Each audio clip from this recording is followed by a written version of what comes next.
السلام عليكم ورحمة الله وبركاته. يوتيوب channel مصلح ساكو official.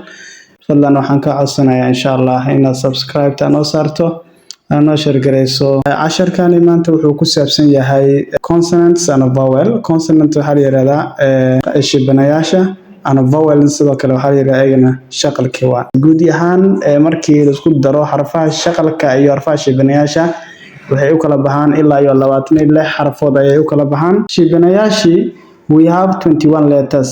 waxay ku kooban yihiin 21 xaraf ayay ku kooban yihiin. oo shaqalkana they are ilaa iyo 5 xarfood.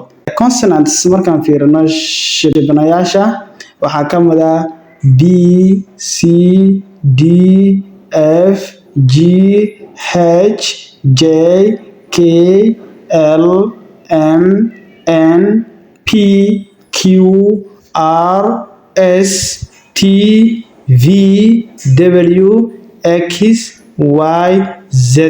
shaqalka waxay kala yihiin A E I O U.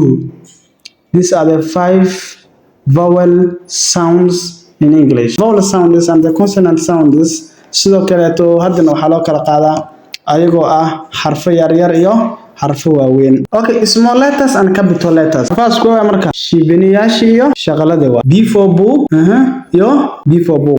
Mid waxa weeyna marka capital letter, the other one is what? Small letter. Capital letter, C capital letter, C small letter. D capital letter, D small letter. F capital letter, F small letter. G capital letter, G small letter. H capital letter, H small letter. J capital letter, J small letter. K capital letter, K small letter. L capital letter, L small letter. M capital letter, M small letter. N capital letter, N small letter. P capital letter, P small letter. Q capital letter, Q small letter. R capital letter, R small letter. S capital letter, S small letter. T capital letter, T small letter. V capital letter, V small letter. W capital letter, W small letter. X capital letter, X small letter. Y capital letter, Y small letter. And the last one, Z capital letter, Z small letter. Vowel sounds. A capital letter, A small letter. E capital letter, E small letter. I capital letter, I small letter. O capital letter, O small letter. U capital letter, U small letter. Thanks for watching this video. Like, subscribe and share.